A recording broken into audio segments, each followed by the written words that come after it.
All right, all. Hello, Doug Paget, Ani Zonneveld, Hi. Barry Taylor, and a group of friends in the background that are part of our Breaking Bread conversation. Common Good Christians has tried to put together conversations that we think will be helpful for you as you host conversations in your place. So I will do brief introductions and we will jump into the conversation. Can religion bring about the common good in the world that we live in right now? So Ani, I'll give a brief introduction. You can say more specifically about what you do. Ani Zonneveld runs the Muslims for Progressive Values organization and is also, I know you don't like to be called an imam and I don't like to be called a pastor, but there's An imam with a small I. An imam with a small I. So you have a community here in Los Angeles of people that are trying to find your way to justice and goodness and life in Islamic tradition, a progressive Islamic tradition. Yeah, that's right. Progressive Islamic tradition. Yes. Barry Taylor is Hello, Doug. Long hello, time no friend. see. Barry lives in the UK and in the United States. I know, it's amazing, isn't it? You're a world traveler, originally from England. Yep. You've taught in art schools, art and design schools. Sure. I consider you a master teacher. Really? I think the world will as well. You've taught at Fuller Seminary, have pastored churches and been with communities of people and are trying to find ways of justice and goodness in the world. Yeah. Fair enough. Fair I'm enough. Doug Paget. I pastor a church in Minneapolis called Solomon's Porch and run an organization called Greater Things, helps bring this about. Okay, so here's the question. Ani from a progressive Muslim tradition, Barry from a creative, artistic, and outside of the norm Christian approach. I consider myself, Nicely put, Doug. thank you, I consider myself to be a progressive evangelical, which a lot of people don't think exists. Like they may not think progressive Muslims exist. Exactly. It's an oxymoron, yeah. Is it possible for there to be common good that comes from religion in the world that we live in? Ani, would you mind giving us an initial response? Yeah, to this? actually, I'm going to start with a cheers to the wine as a form of expressing that common good. So, Cheers. cheers Cheers. to a good conversation. Well, actually, in the introduction itself, you already underlined the conversation when you talked about social justice and the social good. And that's precisely what I find the true meaning and the true words of the Quran. It's about social justice. It's about undermining the corrupt system of the day of 1400 years ago. And unfortunately, it's straight away from that. It's become a ritual. It's become institutionalized religion, which it wasn't supposed to be, really, because being a Muslim is believing, it's not a new religion. It clearly states that in the Quran. It's about believing the previous teachings and prophets and books. And to be a Muslim is to believe in what was previously revealed. So we have that common good already. We have a common lineage. And so I don't see a conflict in being a Muslim and having wine and you know, fraternizing. Yeah, should we with- talk about that? Sure. Absolutely. If we're gonna go What with about it? If we're going to go with stereotypes, the sense in which good Muslims don't drink, perhaps, like good Christians perhaps don't drink. Yeah. I don't Well, know. English ones do, I think. well, actually, in the Sufi tradition, they do a lot of drinking, and you know, there's a lot of poetry. Is that and the so? tradition you're in? Yeah. No, I'm not a Sufi. I just consider myself a Muslim. Sure. I'm traditionally raised a Sunni, but that's all man-made, right? It's a Yes. man-made construct. But a lot of Muslims have come to the conclusion that as a Muslim, it's forbidden for you to drink. However, it talks about wine. It talks about being cognizant of the decisions that you make. It's not about forbidding alcohol, right? It's really about being of sound mind. So how it became, how it started becoming forbidden is actually through the secondary text, which is really interesting. It's called the Hadith. And so there was this man who drank. He drank himself piss drunk, right? He walked down the middle of the street of the town and started slandering people, living people. And the Quran is very clear. Slandering is worse of a sin than murder. All right. So this man was slandering, slandering you, slandering Doug. I was so drunk, and so that's the problem. And because of that, the Khalif of the day whipped him for punishment. So the punishment wasn't because he was drunk. The punishment was because of his slander. But Muslims have become, we have been lied to through the centuries, and our mullahs and teachers have taught us, no, you as Muslim, you are forbidden to drink. But it is not. It's not about alcohol, it's about sound of mind, because actually medicine, marijuana, a lot of things also, take away that sound of mind. And Islam is really big on sound of mind. That's the story. Ani, we've been talking earlier today too that people watching don't have access to, but it struck me how for you as a progressive Muslim, you are thinking hard about how the Quran leads you and how you can be committed as a Muslim to the teaching of the Quran through all the other cultural struggles. And as a progressive evangelical Christian, the Bible's narrative is really powerful and important to me. But a lot of progressive people believe for themselves, and this might be true for them, so they assume it for others, that the way to be progressive is to leave your religious tradition behind as you sort of move away from the religious strictures and dogmas and myths and fairy tales and all. And so for people who see themselves as progressive and rooted in their religious tradition, this question about can religion be a part of the common good, for some of us, roots us back into the text, maybe in a different way than what some conservatives would have. Barry, I know you've thought a lot about that too.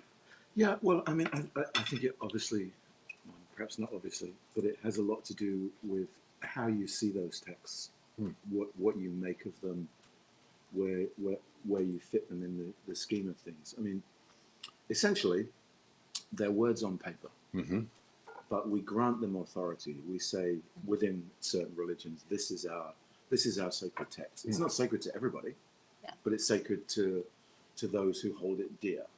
But then there are the various ways that we understand the notion of what that sacredness might mean. For some people, they think God wrote that book. Like God sort of auto-wrote through a person, and every word, therefore, and they'll quote you the Bible back to itself.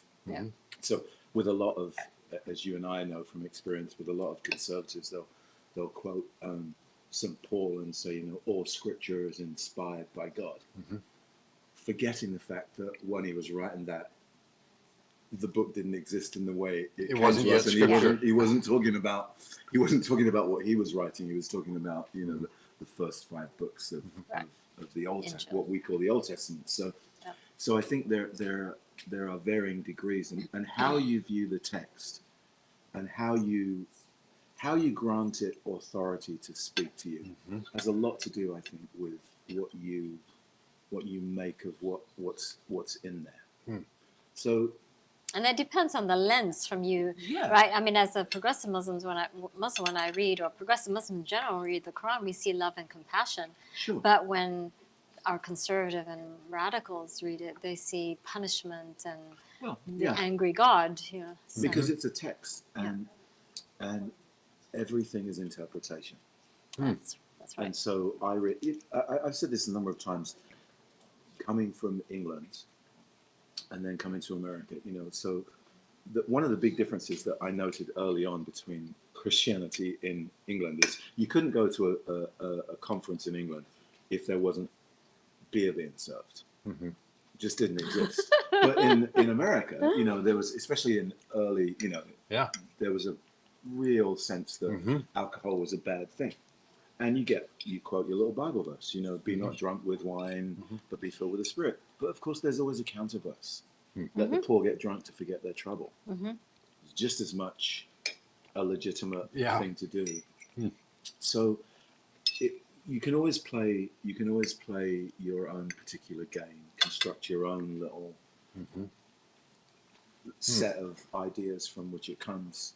But and of course that has big impact on then how you live out your relationship to the rest of the world. You know, you can read the book and think that it builds a wall around you and makes everybody else excluded and an outsider, or you can see it as a way in which you're meant to actually live out and be open without borders or boundaries. But in this day and age, when there's so much both freedom and limitation on how religion is expressed, because on one level, nobody needs anybody to tell them. We can read for ourselves. But you also have people telling you the way it is who claim certain authorities and things like that. I think, like many people, when I first got involved in religion, you take the equipment they give you, the language, all the things that you're supposed to, you sort of believe what they tell you you're supposed to believe because they're the ones in the know. You know nothing.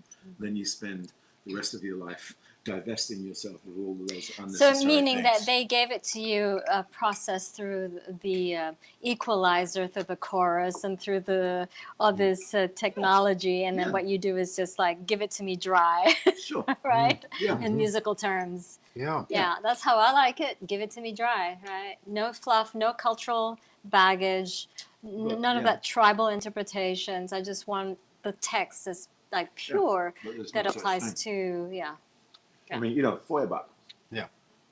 said all religion is social production, which was picked up by Marx.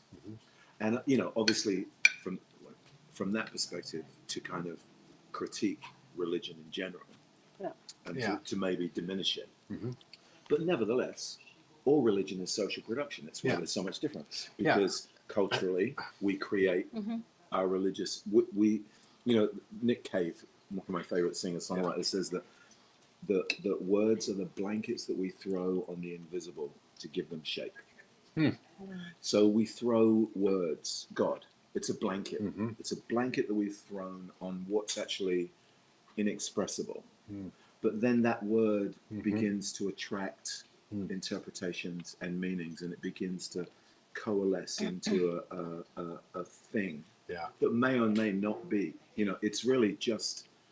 it's a blanket. Yeah. And what's under the blanket is still hidden, really. But you know, as a progressive evangelical, Jesus's teachings are rooted in my faith, and that's how I try to express myself, is through a lens of following God in the Jesus path.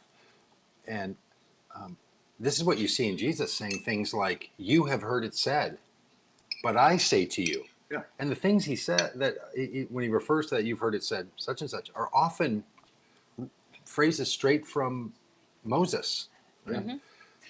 Getting at this idea of, well, there's social construct, right? And so when you hear it and it's told to you in a certain way, it does carry power, but there might be freedom that comes from a deeper understanding of that very same idea. That's right. So Jesus says, "I say to you," and it's easy for those of us who revere Jesus to say, well, he gets to say that sort of thing. But in the text, you're supposed to see him as a bit of a rebel and an outsider He totally was. and a breaker of those rules. Right. but then he's domesticated by the people that allow him to be a rebel only within the constructs of their religious horizon. Oh, those who created that image, right? Yeah. So I mean, Tamed him. So there's a power of this battle of authority. I mean, that's what it so often feels like to me, is that there's this, and if scriptures, whether they're the Quran or the Bible, or for others maybe it's their particular religious traditions, doctrines, wherever those authorities are coming from, it feels like we're in a battle of authority. And for all of us, we're trying to navigate how to be of any good for those who don't want to give over power to that authority. Right? It's very easy. Don't give them the bloody authority. Huh. Create your own authority. Create your own space. Create your own community. I don't even play their game. I don't play their rules. You made up your own rules. Okay, I'm going to make up my own rules. That's all there is to it. So at the end of the day, how many people want to play your rules? Wow. Now, our rule is loving, compassionate, inclusive, egalitarian. You know, you want to play the exclusive, misogynistic, homophobic rule, go ahead. Join that club. That's all. It's really that simple. It's a competition of ideas. It's a competition of whose version of Islam, in my particular case, which version of Islam is the one that is most sustainable and uplifting. At the end of the day, people want to live a peaceful life. You cannot have it with a radical theology that dictates you, because that, as you can see, is very destructive, and the Muslim world is imploding. Well, I think, well, I think what I would actually want to say is that it's that you can with a radical view, but not with a fanatical view, because your view, in a sense, is quite radical. Yes. Your view that says, just do it. Yes. That's That's a radical move. The Yeah. fanatical move is the move that says my way is It's the only only way, way. and I think that's the sort of whole challenge. With, Well, you know, it's really nice is that you're actually describing radical as being nice people.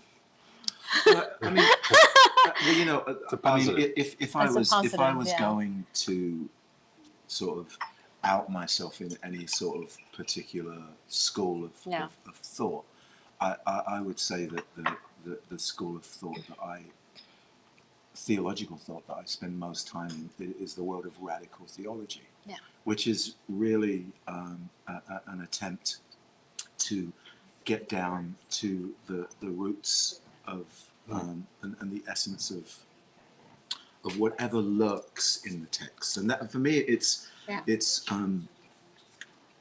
what lurks in here that I'm most interested in. Yeah. The surface do's and don'ts. I don't think we even need religion for those things anymore. Yeah. I really don't. I think, especially in the West, I think because of the relationship to belief in the West, religion is option. You know, it's not. I mean, I guess you can be like, you're born Jewish, you're born Muslim. In a sense, you're not born Christian. You are, but you aren't. You know, it doesn't have the same. I think in Alabama, doesn't have the technically you same are. cultural Yeah. associations, and particularly I think in Western culture, the rejection of institutional religion over the last 150 years or so. You know, that growing Yeah. diminishment of interest in that hasn't negated the fact that most of the backbone of Western culture, like the things that are to be prized, you know, openness to all people, freedom for people, and things like that. You know, the things that we now champion as universal human rights. A lot of that you can sort of find your way back into the sacred text to get. But to some degree, religion is simply you're either into it or you're not into it, and it's preferential. So for me, I don't think we really need to be told, don't do this and don't do that. For me, it's the haunting things, the kindness, because the world doesn't really. I mean, we champion kindness, Yes. but we don't really prize it. There's a sense in which somehow if you're kind, you're a little bit weak. Yeah. There's a writer that I like, Adam Phillips. He's a psychoanalyst from Britain. He wrote this book called On Kindness, and his sort of argument is that it's the thing that we look for most, but it's the thing we're actually the most suspicious of, and the thing that we think is a sign of weakness, really. Yes. So, but that's a ghost. It's, you know, it's a. I remember once I took a bunch of students, theological students, to hear the Dalai Lama, which was a big stretch for some of them. Dalai Lama, after a very long intro and lots of Tibetan Buddhist rituals and stuff, gets up and his opening words are these: "My religion is the religion of Jesus. I practice kindness." No brainer. Yeah. Till we get back to the classroom. That's not the religion of Jesus. Oh. Meaning, of course, and I understood what they meant. What they meant was, well, that's not enough. Yes. It's not enough to be kind. Anybody can be kind. But I would say, exactly. But we're not. Yes. We're not kind. Actually, that's it's not easy to be kind. No, it's not easy to be It's kind. not easy. But you could do it. Is Or what you're as- saying. The capacity is there. The capacity is, what I was trying to say is that's what haunts the texts for me. Yeah. Those things like those almost ephemeral things, like But it's love and elementary. mercy. It's elementary, Yeah. but we are a long way We're from it no, because absolutely. we're immersed in these cultural systems that champion greed and disparity and inequality, while at the same time giving a nod to generosity and stuff, but always wrapped around these. Or a generosity, but with strings attached, right? There you go. That's a good way. You say things really well. Ani, I'm interested in your interpretation of. I hear people say, well, one of the reasons that there's a radicalization, a fanaticism within Thank Islam. you. Thank you. Fix that word. A fanaticism within Islam. I am going to eternally be grateful for that. Seriously. You're going to start going on saying I'm a radical Muslim, and that means a whole different thing now. Yes. I like that. The reason there's a fanaticism, some people will argue, and I've certainly said, I've heard myself say this, is the kind of poverty and struggle in the way that the West has put its pressure on Muslim countries has caused people to rise up and to turn to their religion. Sort of the opposite of we have everything we need and we don't know how to be kind. Yeah. It's a narrative that says, well, social system is what's created a fanaticism within Islam. But I've heard you talk and say, well, that may be true, but there's also some other fingers on that, like those of us in Christianity would say. There's people who are tweaking this code to try to gin people up into anger and frustration, and they're telling a story that's not true. How do you think about that? The best way for me to tell you is to tell you a story. So when I was little, I was living in Egypt for about 5 years. There's a lot of poverty in Egypt.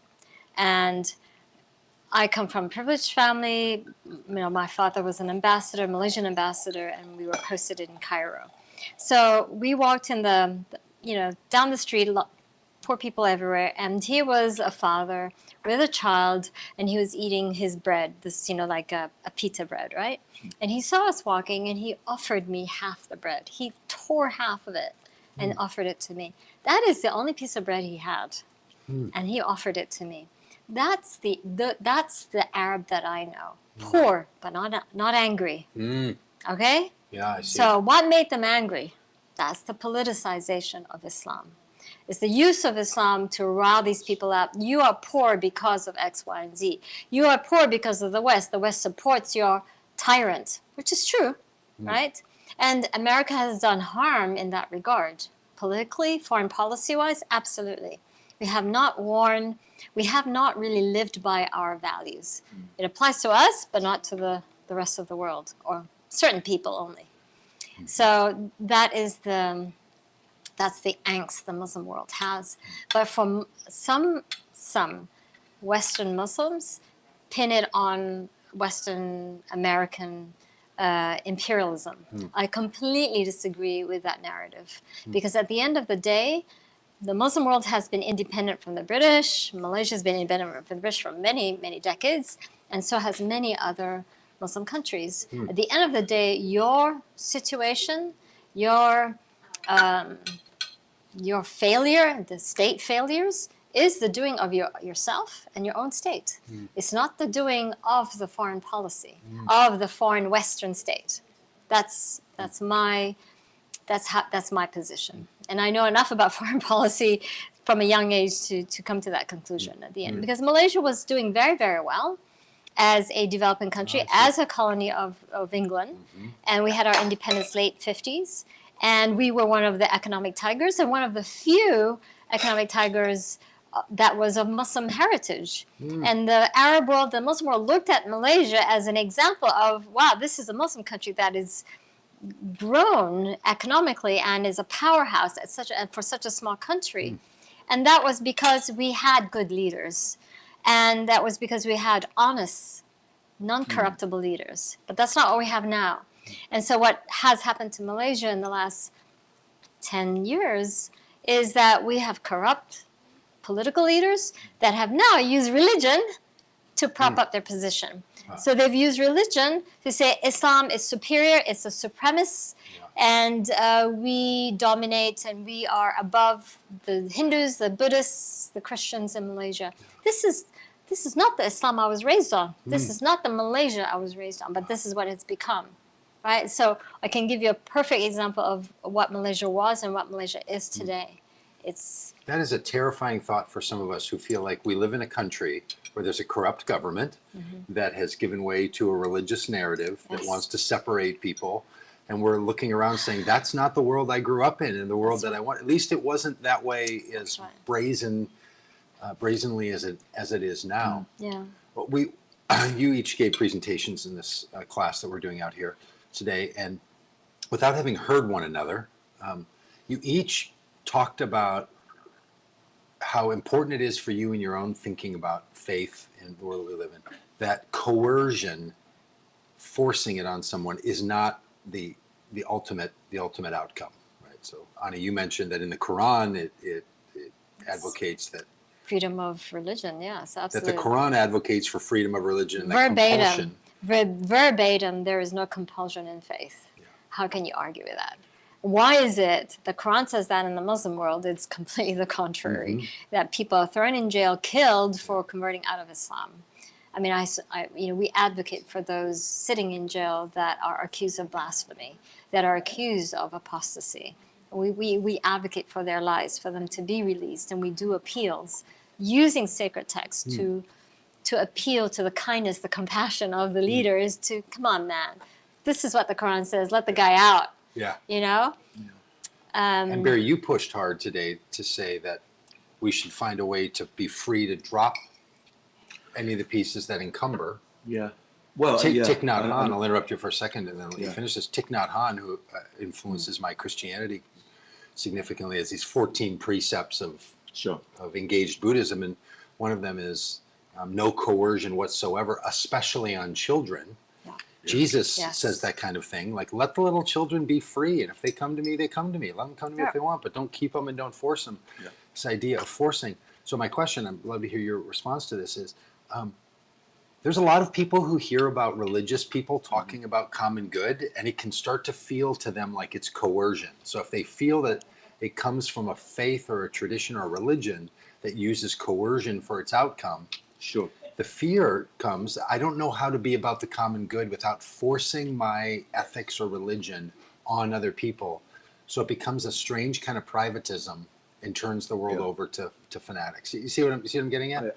What are your thoughts? Well, I have two things to say. Firstly, about the whole nature of religion. My read on Christianity is that Christianity is the exit strategy from religion, not the entry into it. The exit strategy from religion. Yeah. So I think that actually my read of the Gospels is that Christ comes to put paid to the notion that life has meaning and invites us into the meaningless of life by living life with meaning. Okay, I've been drinking wine. Say it over because other people may have missed it. I can give you a Muslim equivalent of that. Really? Yes, Okay, sir. let's hear it. And ultimately, that, and again, where I've spent a long time, like you know, around the business of religion and a lot of time reading and stuff. In the last decade or so, I've sort of lived very closely with the Gospel of Mark, which is very interesting because there's not much there. Meaning it's the shortest of the four. Well, it's the shortest, but it's also, there's no birth story, there's no narrative, there are no angels, there's no shepherds, there's no Christmas story. You know, he shows up fully formed as a man. God speaks twice and then disappears from the text halfway through. You never hear from God after the transfiguration in the Gospel of Mark. And it ends not with a resurrection, but a tomb and a bunch of women running away scared. And it's so freaky they had to add stuff on the end to have it make sense. But if you read it, what it tells you, I think, is that there is an end to the business of the ritualization of life through religion. Yes. And an invitation to live in the world and to be in the world. So that's the one thing. But then with your issue about the common good, here's what I think the remedy is. Because religion tends to be territorial, right? Yeah. Yeah. We also think common good is the exclusive domain of religion. So the answer is don't start your own thing. Go work with people who are already doing good and just join your hands with theirs. And don't worry about who gets credit for it. That's how religion, I think, contributes to the common good. But if you want to name it and say, oh, in the name of Common good. common good or the name of God, you know, or the name of Allah, or The name of of common good Jesus, Christians. if you want to put a bumper sticker on it, then I think you have a problem because you're setting a precedent with your ideology. Got it. And again, You're making it territorial. yeah, and so I think that the end game of Christianity is to just open up space, to make room for people, to be who they are, as they are, where they are, and what they are. And I know that there's a great tradition of evangelism in Christianity. You know, it's an evangelizing faith. But I'm not sure that it is actually. I think it's, actually I do. I think the good news is you don't have to do this. That's what, to me, that's why it's so, that's why we're always trying to go, well, what's the good news? You don't have to. You don't have to do it. That's the good news. The good news is, you don't need it. You just need to embrace all invitation, the no coercion. Find out what the ghosts that haunt religion are and let them haunt you. The ghost of love, the ghost of mercy, the ghost of kindness. Honey, what's the corollary that was coming to your mind a moment ago? Maybe you've thought to moved on. That's 2 sips of That's wine. 2 sips of wine for an Englishman. That's enough. Let's have another one. You're doing good. You're doing good, Barry. It's really about, okay, so there is in the hadith, one of the few hadiths that I really like is when Prophet Muhammad is supposedly have said that to know yourself is to know God. And that is all about, you know, you doing, contributing to society in the best way that you can as God has created you, right? Whether it be music, whether it be a psychologist, whatever. So I think that for me, you saying that Christianity was an exit strategy for Christianity. Is that what you said? For religion. Yeah, I see Islam as being the same way. No, that's Christianity. The only one. That's ours. I said it first. That's your territory. Of competition. But we can live. So we borrowed from you. Okay, happy? All right. Okay, we're good. I think maybe leading the way on this one. No, but beyond that, I think that I am around atheists, and I support atheists, especially those ex-Muslims. And I was in England last year, and you'll bump into a few there. Yeah, but also Richard Dawkins and how religious they have become their anti-religion, and in my particular, it's anti-Islam and anti-Muslim. I'm like, people, I'm here to support your right to not believe. Why are you hating me, right? So it was really interesting how they just couldn't accept the good news, and the good news is that my belief in Islam is that the Quran gives me mandate to support your right to not believe in anything. And even then, they had to fight on that point, right? It's trauma. I understand that, but it has become also a religion, and it's belligerence as well. Yes. I mean, I think that theism and atheism are just two ends of a continuum. Yes. And hardcore atheism is not really, the only difference is the absence of a belief in God. Yes. But the fact that you are so vehemently arguing against that God is almost like a belief in and of itself. Yes, that's right. So I think part of the thing for me is I think getting off the theist continuum, it was an important step for me.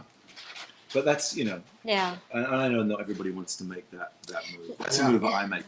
For me, Christianity is materialist. I'm not into metaphysics. I don't believe in a supreme being in a supernatural sense. And someone like you would even say, and the Jesus of the Gospel of Mark might not believe in that either, right? I don't want to put words in your mouth, you but could put those in there. I think that's what some people would say, and I would be prone to that opinion as well. At the moment, I find spirituality, the term spirituality, a more powerful way of that resonates more for me than the word God or the word Sure. religion. Yeah. I think it does for a lot of people, don't Yeah, you? yeah, and you know, my husband is an atheist or agnostic. I'm not really sure where he's at right now, but he's never understood the word spirituality. And it's like, I'm not religious. He described me as religious. Like, wait. I gotta correct. I am not religious. I hate that word Yeah, because of the sure. dogma and all Yes. that comes with it. Yeah. And then he said to me, then finally one day he was watching Neil deGrasse Tyson. And Neil deGrasse Tyson was describing the atoms and the metals in the environment and the universe and how we actually have the same elements, right? And Neil deGrasse Tyson is atheist, hardcore atheist, and he was going. And here's Neil deGrasse Tyson describing our human body and how it connects to the universe, and he was going, it's even spiritual. And then at that point, my husband actually understood what I meant when I said I see. spiritual. Yeah. And it took an atheist to explain that.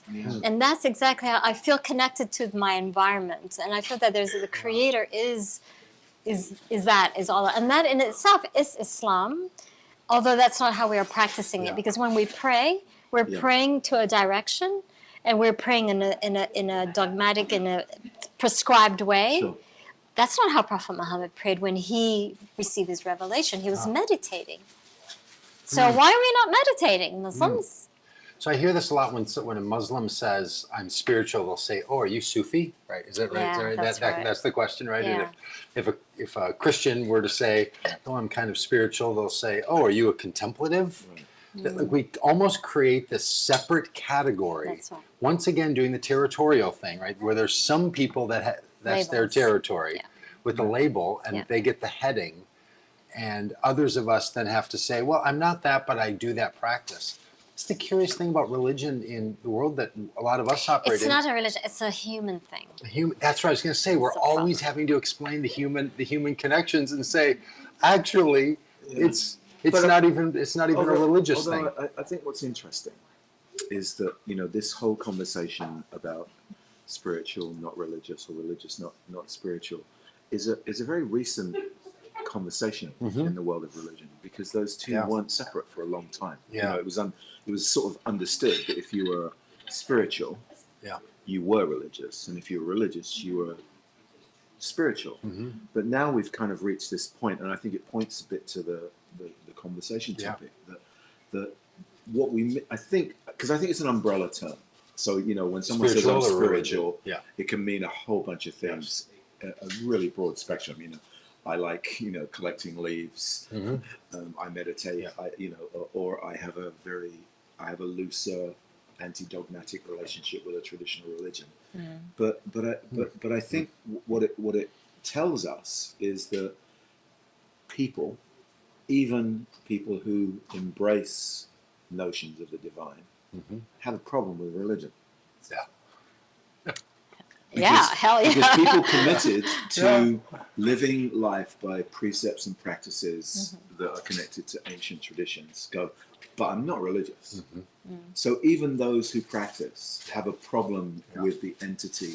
And I think that's a really important thing, but I think it's a really contemporary issue. And I think it highlights the challenge that religions face in the 21st century, is that there are so many options, there are so many interpretations, there are so many yearnings, and there are so many possibilities not to be this or that or the other. I think you touched on a key point, and that is it's a new thing, and I think it's probably, and I think you nailed it, because it's hard to really practice an old tradition that has gone back centuries that is unrelatable to the 21st century, right? And usually it's not as old as people like to make it out to be anyway. That's particularly true. You mean the particular expressions? Yeah, the particular expressions, this ancient thing, and then you go, well, it's not quite like that. Yeah.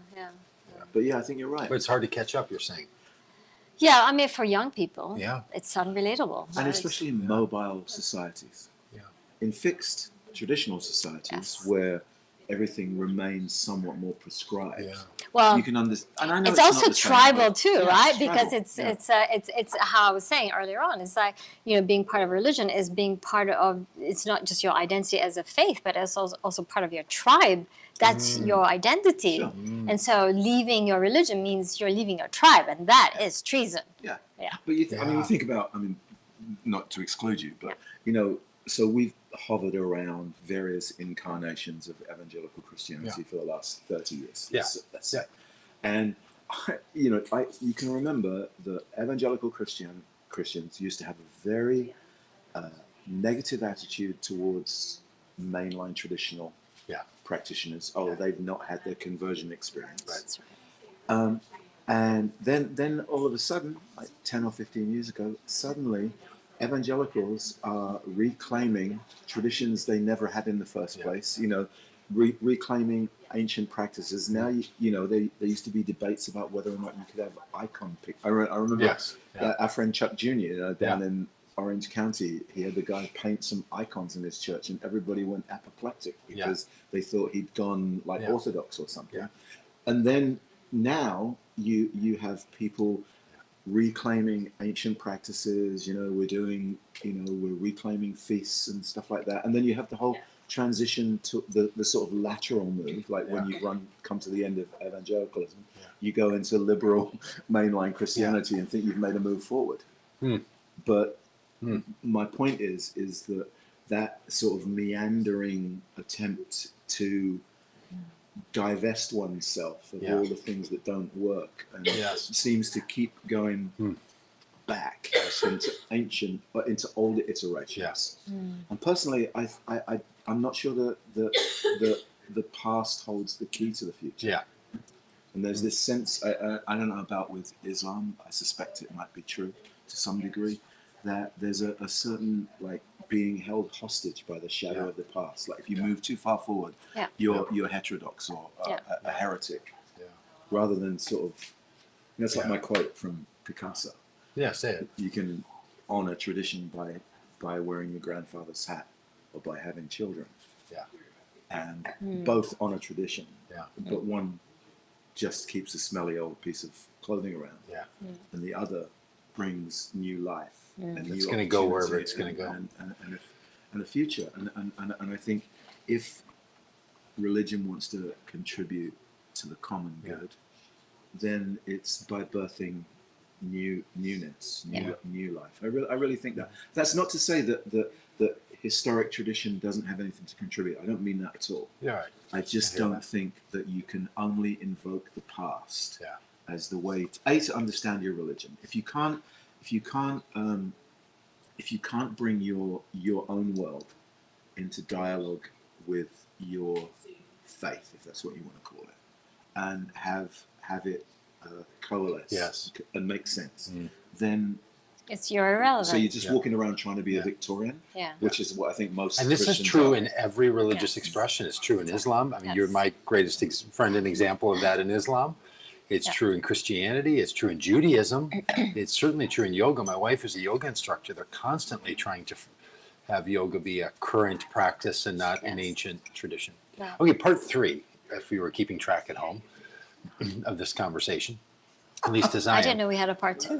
Yes, there was part 2 in there. Somewhere. You didn't know, but I did a little cut in the video and introduced this to them a moment ago. All right.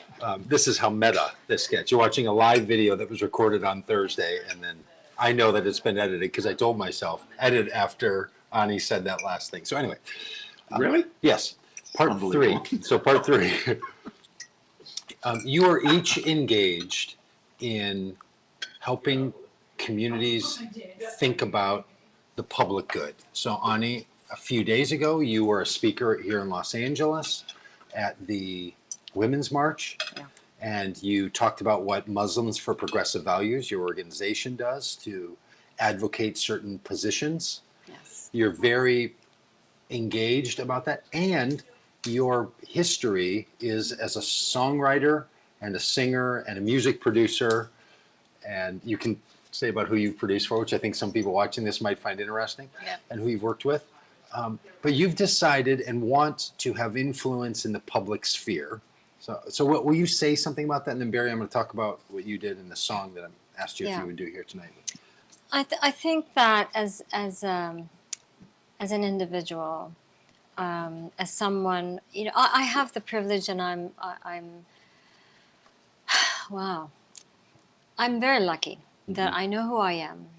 I have found myself, and I can't say that has been an easy journey. But I'm 55, and I'm very happy with my life and what I do. And what I have found is that using music, being a public speaker, being a teacher in my own way, advocating for social justice in the context of Islam is my life path. It's not a life, it's not a job that I would retire from. It's in my DNA, it's what I get up for, even if there's no money, which I did for no money. For a long time. For a long time.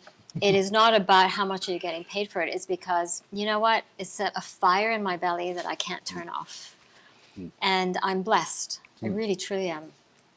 And the common good that I feel as a Muslim here in America in particular, and I'm going to speak in the American context because of the audience, but is to show that there is a human rights perspective to Islam. And we call it the Islamic human rights language, which is so buried, have been undermined by radicalism. And what we do is brush it off and use that language for the greater good, for the common good of all people. And it doesn't matter what religion or non-religion you are, because it doesn't matter. It's about human rights. It's about human life. And that is a gift from God, because in the Quran, when you are in the mother's womb, around 40 days, that's when God blows his breath, her breath, its breath, them's, you know, we don't have Their a breath. gender of God, breathes the soul into the fetus. And that's when you become a being. So that's why when the Christians talk about we're all created in the image of God, it's another way of saying, yeah, it's God's spirit in us. And so that resonates for me. That is our common values. And our advocacy and my passion is really about human rights. And for me, it's irrelevant whether you're Muslim or not. I'm not here as a Muslim advocating for Muslim rights. That's not what we do. That's what others do, but that's not what we do. And the speech that you gave at the Women's March that Yes. I watched, which is available online, and people should watch it in Yes. its own right. 3 minutes long. Yes. 3 minutes of Ani Zonneveld glory. You were calling for Americans to express American values Yes. that you feel are being eroded Yes. by religious tradition. So a religious Muslim leader calling for American spiritual leader, Muslim, Call me, man. a spiritual God leader in the forbid. Muslim tradition, calling for calling for the people of California to express their truly American, inclusive Yes. passions. Like that is such a.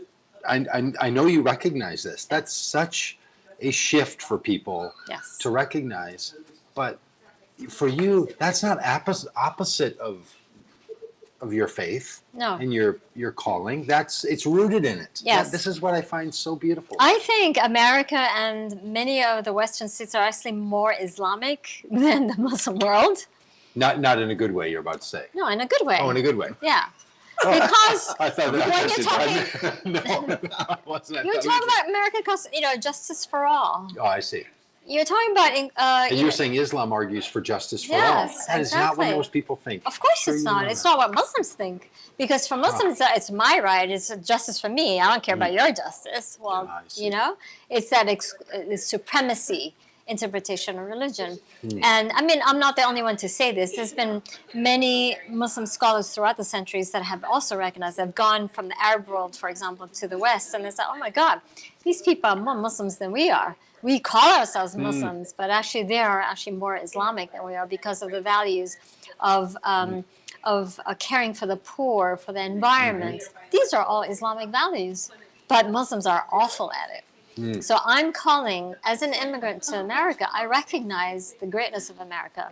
I recognize what we're starting to to slip away, what we're starting to forget what America truly is about. America at its core has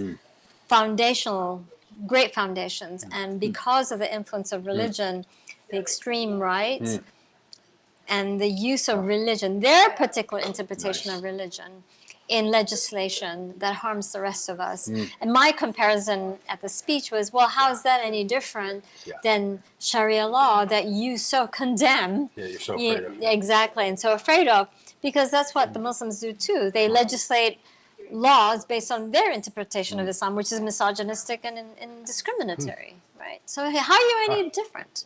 So I You're call not going that. to pull out a pocket constitution right now, are you? No, I'm not. I like should. Khan at the, But yes, I know. Democratic- But basically, I define that as a Christian Sharia law, and I Yes. say it publicly, and a lot of Christians don't like that. Yeah, and you're really pushing some buttons. I am, by that. and they need to reflect on that. Yeah. Barry, when you were leading a conversation on a church service, Sunday service, a gathering of people on Sunday that I went to here in Los Angeles. Where was that? We actually do it in a church, which is the irony. Which is the irony. But that's the intention. A little later in the day. Yeah. You did it in this church. You led this. You gave a talk, and by the time I got there, things were wrapping up. Yeah. But I heard a song that you and a really great collection of musicians, which I think were really quite quality musicians. Yeah, not bad actually. Yeah. Yeah. Professional quality. Better than me. But you were fronting that band. Yeah, but Unlike the other. I'm the worst player in the band. That's always the case. It's always the case of the front I know. Yes, but you didn't tell us who you, where you received your Grammy nomination. It was for a Grammy CD. Sorry, it was for a contemporary blues artist, Keb Mo. Yeah. Kembo. Yeah. And so we collaborated on a project together, and I contributed a song, and so that was the project that won. And it was my Grammy nominated, and you got a Grammy certificate. No, it won a Grammy. It won a Grammy. It won a Grammy. Yeah. You're a Grammy winner. You're not a Grammy nominee. I see what you did there. I undercredited you're a Grammy award winning. Contributed to an contributor. album. Well, you're literally the only person I know who has won a Grammy. Congratulations. Yeah. And Barry, but with this Grammy capable band that you had there. Nice At this segue. church service, you all, and I've asked you if you would do this song now, but you sang this song there. Yeah. That I didn't see the words, but I could hear them. And it sounded to me like you were asking in that song, the thrust of the song was asking for good things for Los Angeles. Yeah, well, actually, I didn't write this song, and unfortunately, I can't remember the guy that wrote it. He was English, and it's a song actually about someone who moves to LA. Yeah. And comes face to face with the challenge of life in Los Angeles, and asks Los Angeles to be kind to him. Oh yeah, and tell really me about it. sort of wrestling through that dynamic. But so at this thing that we do, it's actually. And by the way, every good dinner party should have an Englishman reach over and grab a guitar. Totally. Yeah. You just wish it was Keith Richards or somebody that not me. I don't know who that is. Yeah, right. So we do, I mean, it's not always a religious conversation. It's these days it's probably 40% and then 60. We just talk about whatever is fun, whatever, because I many years ago did, and I mentioned this a little bit in our class time together today. I really feel that one of the challenges is the compartmentalization of spirituality as something additional. You know, your spiritual life. I just don't believe in a spiritual life. I only believe it in life. Human thriving. Human thriving. Really human. Well, and actually human not thriving. And part of our community is built on the fact that life is really fucking difficult. You don't even have to thrive. It's not even that. And life is difficult, and life is hard, and it's uncertain, and it's finite, and everything is contingent, and it's everything that religion tells you life doesn't need to be. And you know, religion promises you a future, and I think that there is nothing guaranteed, Hmm. and the and so we gather actually to create. We're sort of creating communities built on uncertainty Hmm. and unknowability Hmm. and vulnerability, Hmm. and we don't try and fix that. And we do two things with music. We let pop stars do our worship for us. So we do a lot of other people's music. Yeah.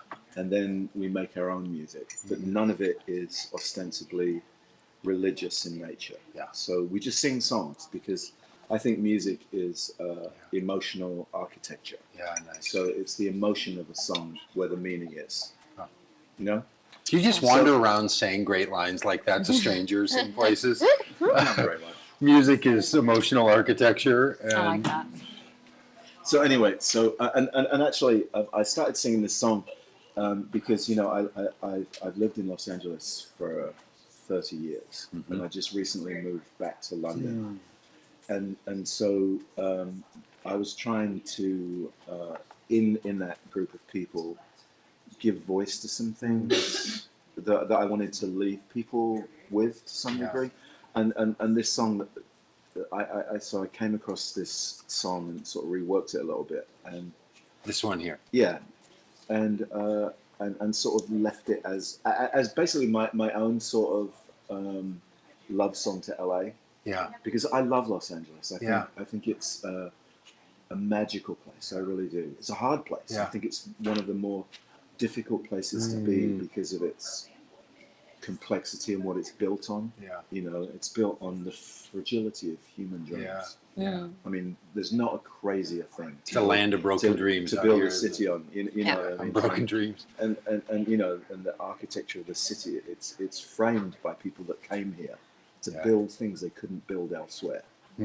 So it's a crucible for creativity. Yeah. You know, I mean, you think about it. I was saying this to somebody today. I mean, the sort of Pentecostalism, mystical sort of modern Christianity birthed in Los Angeles, alternative spiritualities. Yeah. There's in the fabric of the city. Yeah. There is this. There's a haunting, and the haunting is about the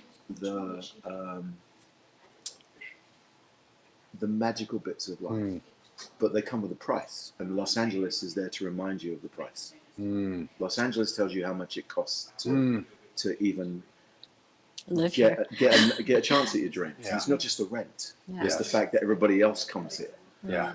and does the same thing. Yeah. So I'm thinking about our friends that'll be on this conversation in New York. They feel similarly in those. And so everybody's in a town in which they know how that town breaks your spirit. Because they all do, don't they? Like Yeah, I mean, I know this might be life something. breaks your spirit. Life, it can Yeah. do I it. mean, that's. Yeah. I mean, this is why Freud was so vehemently Uh-huh. critical of religion, Oh. because religion often offers a fantasy escape from the hardship of life. We need escape. We need, you know, he called them palliatives. We need moments where we can get respite. But if you live, you know, it's like wine is okay. Yeah.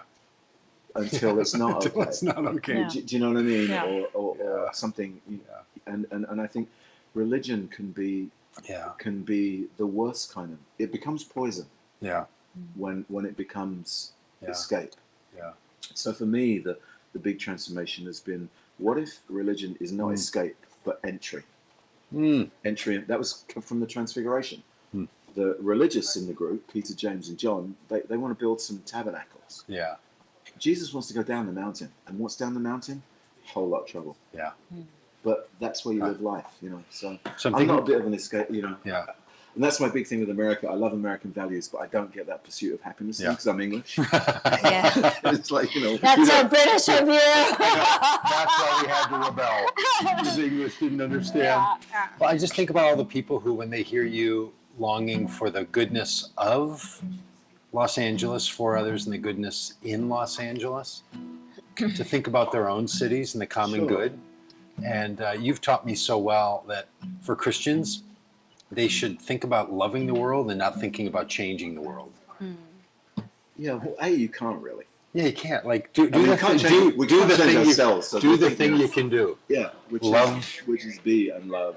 And, Which is so, for the Christian tradition, it's so, God so loves the world. I'm sure there's a corollary inside that. and then Quran. remember the gospel of No. Amy. And then remember the gospel of Amy. You can Winehouse. borrow that one.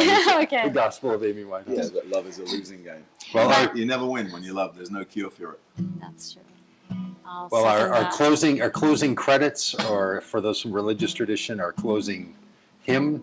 What do they say about that? What's the name for the closing song in We don't have songs. in any Muslim tradition, Muslim No. meetings? You're the only Muslim song Yeah. creator. By the way, Ani's created songs for Muslim communities and worship. Unless you want to sing one after we're done here, I don't want to put you on the spot. You can think about it as You this can play goes. left-handed guitar. You No, I can. can't. Okay.